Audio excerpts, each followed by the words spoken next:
You're watching someone make the same mistake again and again. They complain about results but never change what's causing them. It's stupid, and they don't see it. Then you realize you're doing something just as stupid in different area of your life. Stupid isn't about intelligence, it's about pattern. Smart people do stupid things constantly. The difference? Wise people recognize the pattern and stop. The unwise keep going, defending behavior that clearly doesn't work. The Stoics understood this completely. Epictetus taught, it's not what happens to you, but how you react to it. Intelligence means nothing if you repeatedly choose what hurts you. Knowing better while doing worse, that's the pattern we're talking about. This isn't about being cruel, it's about being honest. These are behaviors that hold you back, regardless of how smart you are. Today we'll explore 8 things that separate wise people from foolish ones. From repeating what doesn't work to ignoring what does. Thing number 5 is the most damaging. It's the one destroying your progress right now while you defend it as reasonable. By the end, you'll see exactly which patterns you're stuck in and how to break them. Wisdom is simple. Recognize what's not working, then stop doing it. If you've ever wondered why smart people get poor results, this is why. Let's break these patterns. Let's begin. Thing number 1, repeating what doesn't work. You try the same approach that failed yesterday, and the day before, and last week, each time expecting different outcome. The definition of foolish behavior isn't failing once. It's refusing to adjust after failure proves your approach doesn't work. Comfort of familiar. Even when familiar doesn't work, it feels safer than unknown. You'd rather repeat failure you understand than risk success through method you haven't tried yet. Plus, admitting current approach doesn't work means admitting you were wrong. That feels harder than just trying the same thing again. Marcus Aurelius constantly adjusted his approach based on results he got. The Stoics weren't attached to being right, they were committed to what actually worked. Seneca wrote, "To err is human, to persist in error is foolish." Wise people fail. Then they adjust. Unwise people fail and blame circumstances while doing exact same thing again, expecting different outcome. Results don't lie. Your approach either works or it doesn't. David tried same job search approach for 6 months with 0 results. Mass applications sent to hundreds of companies. No personalized messages, no follow-up, no networking, just clicking apply on job boards daily. 6 months passed. Not a single interview. He complained the market was unfair, companies weren't responding, system was broken, but he kept doing exact same thing, sending generic applications to job boards, getting 0 response, blaming the market. A friend suggested different approach. Targeted applications to specific companies, personalized cover letters, reaching out directly to hiring managers, networking with people in the industry. David dismissed it immediately. Too much work. Shouldn't have to do that. What worked 5 years ago should still work now. 6 more months passed. Same approach, same 0 results. Still blaming market, still refusing to adjust, despite 12 months of evidence his method didn't work. Finally, out of desperation, he tried his friend's suggestion, spent same amount of time but applied to 10 companies with personalized approach instead of 100 generic ones. Got 3 interviews within 2 weeks. Realized 12 months of repeating failed approach wasted what 2 weeks of adjusted approach achieved. When something doesn't work twice, stop doing it. Don't try 3rd, 4th, 5th time hoping reality changes to match your approach. Reality doesn't change, your approach must. Ask yourself, what am I repeating that clearly doesn't produce results I want? Then ask, what could I try instead? Don't defend the failed approach because it's familiar. Adjust it. Persistence is valuable when applied to approach that works. Applied to approach that doesn't work, it's just stubborn refusal to learn from your own results. Wise people persist with methods that produce results. They abandon methods that don't. Repeating what doesn't work wastes time and energy you'll never get back. But there's another pattern just as costly. Asking for advice, then completely ignoring it.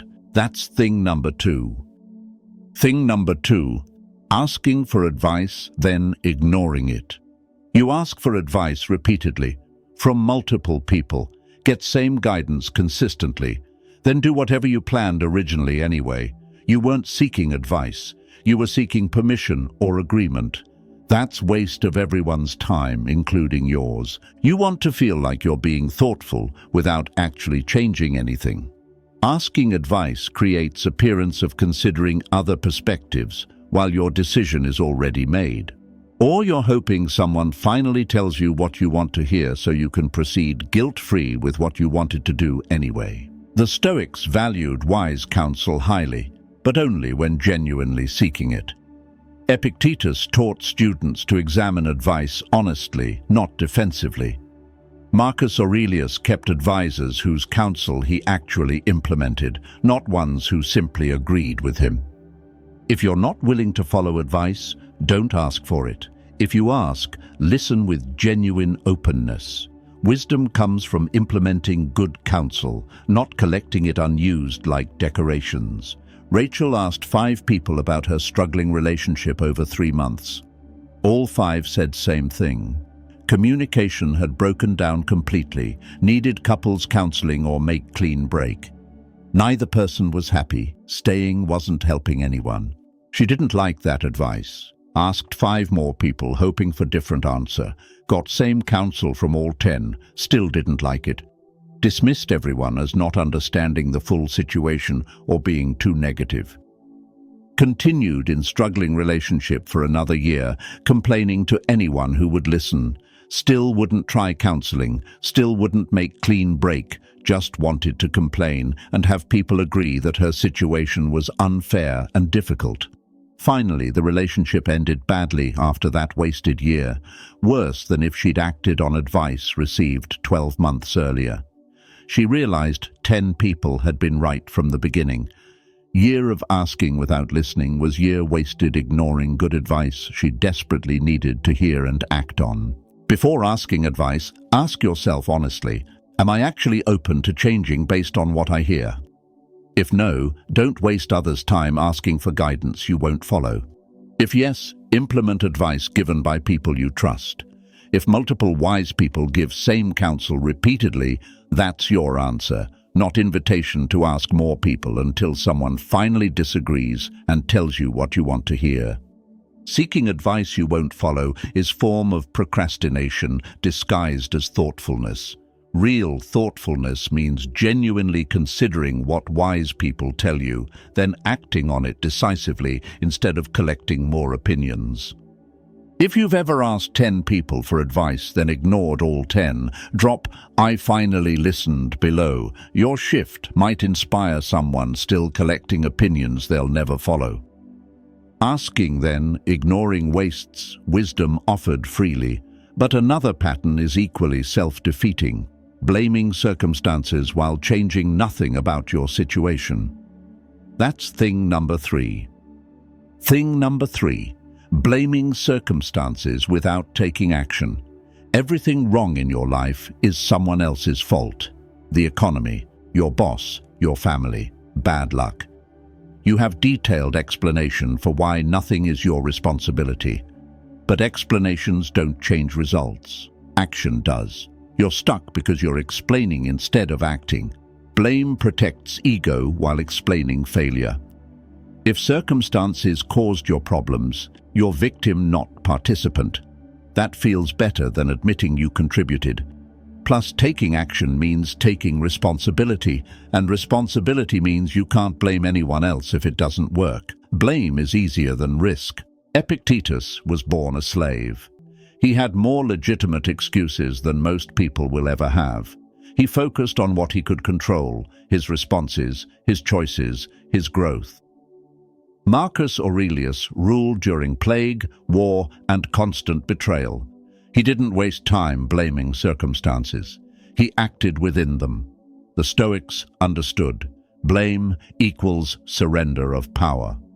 Carlos stayed in dead-end job for 5 years, blamed boss for not promoting him, blamed company for not recognizing his talent, blamed economy for lack of opportunities elsewhere, had detailed explanation for every reason it wasn't his fault. A co-worker started same time, same position, took online courses after work, built new skills deliberately, networked actively with people in the industry, applied to better positions at other companies, left after 2 years for significant promotion elsewhere. Carlos's response: they got lucky. Had connections he didn't have. Different circumstances made it easier for them somehow. Never acknowledged what everyone else saw clearly. Co-worker took action while he blamed circumstances and did nothing. 3 more years passed. Still same job, still same complaints, still same detailed explanations why nothing changes. Never connected that the one constant in 5 years of zero progress was his refusal to act beyond blaming others. Identify one thing within your control you could change. Not 10 things, not the whole situation. One thing, then change it. Yes, circumstances matter. Yes, some things are unfair. But blame without action keeps you stuck exactly where you are. Action despite circumstances is only path that actually moves you forward. You might be right about who's to blame. Being right doesn't help if you stay stuck. Would you rather be right about whose fault it is or make progress despite whose fault it is? Blame gives you explanation. Action gives you different result. Choose which one you actually want. Blaming without acting keeps you powerless. But another pattern is equally paralyzing, waiting for perfect conditions before you start. That's thing number 4. Thing number 4, waiting for perfect conditions. You'll start when the time is right, when you have more money, more experience, more certainty, when conditions are perfect, but perfect never comes. Years pass while you wait for readiness that arrives only through starting, not before it. Waiting feels responsible, like you're being careful and strategic, but you're actually just afraid of starting imperfectly, afraid of failing, afraid of being exposed as not having it all figured out. So you wait for conditions that eliminate all risk, conditions that don't exist. Marcus Aurelius didn't wait for perfect conditions to lead. He led during plague, famine, war, and betrayal. Seneca wrote his greatest works while exiled and facing death. The Stoics understood, perfect conditions are illusion. You work with what you have, or you don't work at all. Jessica wanted to start business for 3 years, waited until she had more savings, more skills, more clarity on exact plan, more certainty it would work. The list of requirements for starting kept growing longer. A friend started business with half the resources Jessica had. No perfect plan, no guarantee of success. Just clear enough vision and willingness to figure out rest while moving. Made mistakes, adjusted, learned, failed at some things, succeeded at others. 3 years later, friend had established business generating income. Not perfect, not exactly as originally envisioned, but real and growing. Jessica was still waiting, still accumulating more requirements before starting, still waiting for certainty that starting would bring, not certainty that existed before starting. She finally realized 3 years of waiting for perfect had cost her 3 years of progress her friend made by starting imperfectly. Perfect conditions weren't coming. They never do. Perfect is excuse. Good enough is start. Perfect later comes from starting now with good enough. Ask yourself honestly, am I waiting for genuinely necessary conditions, or am I waiting to feel ready in ways I'll only feel after starting? If you've been waiting for same conditions for more than 6 months, you're not waiting for readiness, you're avoiding risk. Start with what you have. Adjust as you go. Perfect reveals itself through action, not planning.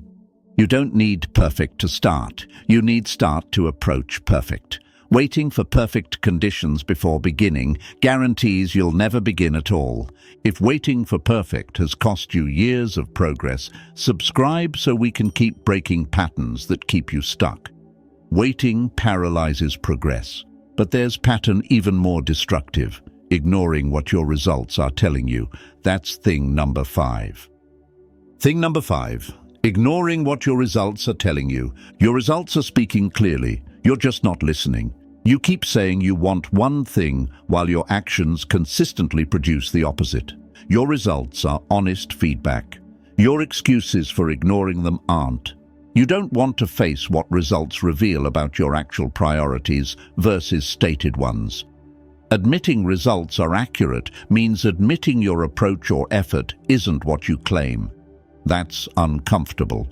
So you create story about why results don't count, why this time doesn't matter, why circumstances were special, why metrics are flawed. The Stoics were ruthlessly honest about results. Marcus Aurelius evaluated his actions by outcomes they produced, not intentions behind them. Epictetus taught, judge yourself by what you do, not what you say you'll do. Results don't care about your story. They reflect reality you created through actual behavior. Tom said health was his top priority for 2 years straight. Talked about it constantly. Bought equipment, downloaded apps, planned routines, read articles, told everyone how important fitness was to him. His results told different story. Hadn't worked out consistently in those 2 years. Weight increased, energy decreased, health markers worsened. Every attempt lasted 3 days maximum before excuses appeared. He had elaborate explanations. Too busy this week, stress at work, minor injury needed healing, waiting for better weather, starting fresh Monday. Each excuse seemed legitimate in isolation, but results over 2 years were clear. Health wasn't actually his priority, regardless of what he said. His actual priority was comfort and avoiding discomfort of exercise. Results reflected that truth perfectly. Friend pointed this out gently. Tom got defensive, listed all his intentions, all his plans, all his equipment. Friend said, I'm not judging your intentions, I'm observing your results. Your results say health isn't priority. That's just fact. That honesty hit hard. Tom realized he'd been lying to himself for 2 years. Not about wanting health, that was genuine. About being willing to do what health required. His results revealed that truth his stories hid. Look at your results in area you say matters. Do they match what you claim is important? If not, you have 2 choices. Change your actions to match your stated priorities, or admit your stated priorities aren't actually your real ones. Results are mirror. They show you who you actually are, not who you say you are. Stop arguing with the mirror.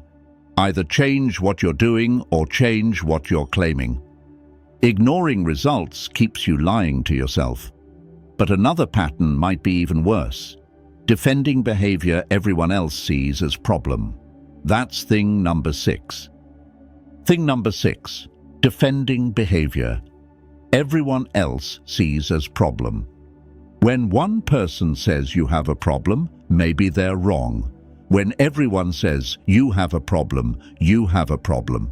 But you're the last one to see it because you're too busy defending yourself to actually listen. You've built entire identity around being misunderstood. Everyone else is too sensitive, too judgmental, doesn't get your humor, doesn't understand your situation. The common thread in all these explanations is everyone else being wrong while you remain blameless. Marcus Aurelius constantly sought feedback about his behavior from trusted advisors. When multiple people identified same issue, he examined it honestly rather than dismissing them. The Stoics understood, if pattern of feedback exists, the pattern deserves attention, regardless of how uncomfortable that attention feels. Angela lost 3 close friendships in 2 years. Each time she was told the same thing. She was overly critical, made people feel judged, turned every conversation into opportunity to correct or advise them. She dismissed first friend as too sensitive, second friend as unable to handle honesty, third friend as not appreciating her trying to help them improve.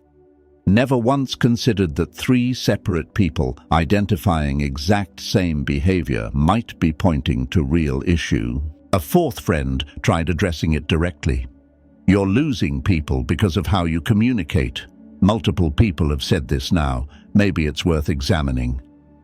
Angela's response: everyone's just soft these days. Can't handle real feedback. They'd rather stay comfortable than hear truth. I'm fine. They're the problem. A year later, she wondered why she felt increasingly isolated, why people stopped sharing with her, why invitations decreased. Still didn't connect it to behavior everyone had told her about repeatedly. Finally, a family member she trusted said, "You've lost multiple friendships for the same reason. At what point do you consider that the pattern might be you, not them?" That question stopped her. When one person says it, you can dismiss it. When everyone says it, dismissing everyone requires refusing to see what's obvious to everyone but you. When multiple people who care about you identify same behavior, that's information worth considering seriously.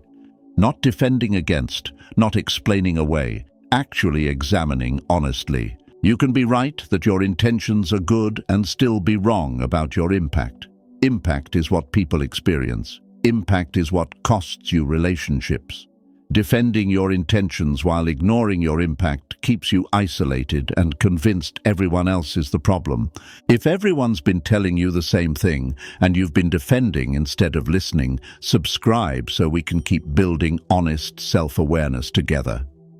Defending what everyone sees as problem keeps you alone. But another pattern is just as self-defeating: staying in situations that clearly don't serve you. That's thing number 7. Thing number 7, staying in situations that clearly don't serve you. You know it's not working.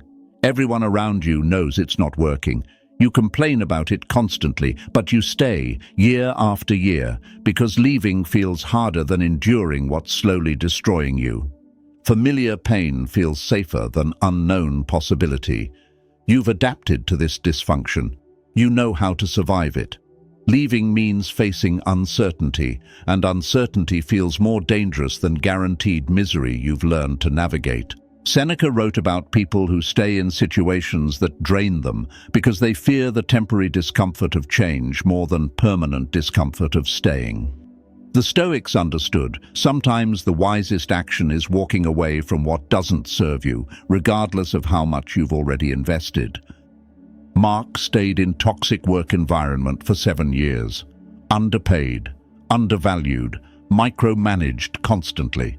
Came home exhausted and frustrated every single day. Complained to anyone who would listen about how terrible it was. Friends asked why he didn't leave. He had experience, had skills, could find something better. His answer was always same. Benefits are decent. Job market is uncertain.